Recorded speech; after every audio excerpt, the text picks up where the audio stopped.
I don't really do requests. I'm not your local radio DJ, and I certainly didn't think I'd get involved in campaigns. Well, I'm not really Blue Peter, but a comment by James Griffiths did pique my interest, and I may make an exception to those rules.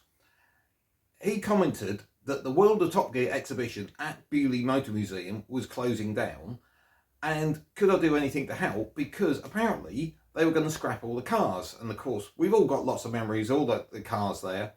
And just to give you a feel of what was there, I actually visited this back in 2021.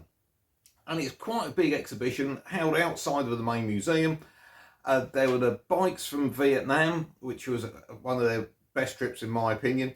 There was the boat car vehicles, the ones that initially they sort of just tried getting across the lake and then eventually tried to cross the English Channel. They were there, pretty much worse for wear, and I think most of us would be if we were dipped in the English Channel. Jeremy Clarkson's railway car was there, that XJS with those massive wheels, or I think he called it the sports train, didn't he? That was there.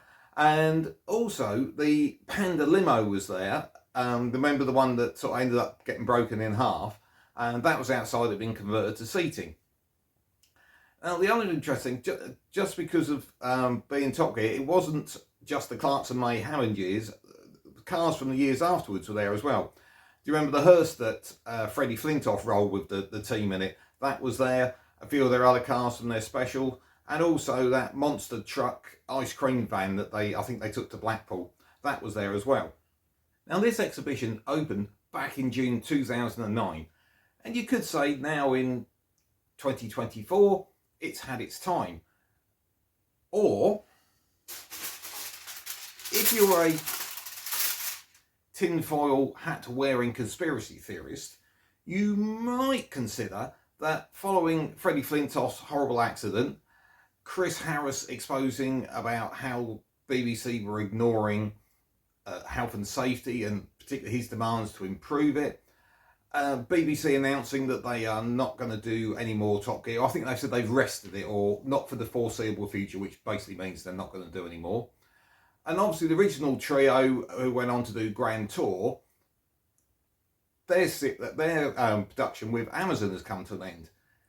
Now we could think BBC was, might want to bury the history of Top Gear, so people aren't going to this exhibition and thinking, oh, Top Gear wasn't that great, and reminding them of all the great programs they made.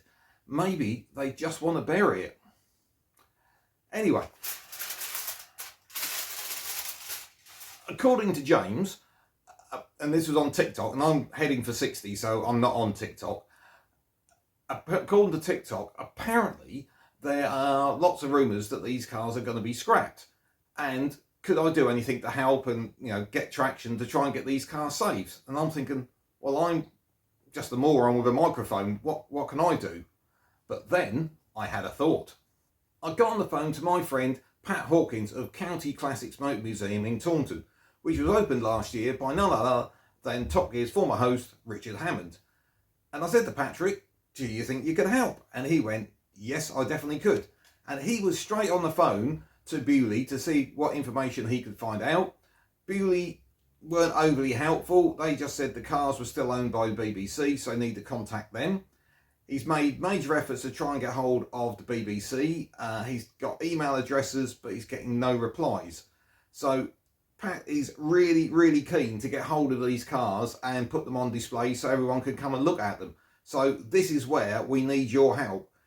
If anyone out there has a contact, a phone number, an email address, anything that can help us try and get access to the BBC to try and save these cars, it would be fantastic. We'll put County Classics email address below, or you can contact us. You can drop a comment below.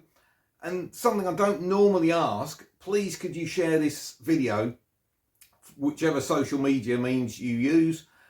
Let's try and get the word out there and maybe get some traction, let BBC know that we don't want these cars scrapped and there is somebody here prepared to save them. So it's over to you guys on this one. So if you can help, please do.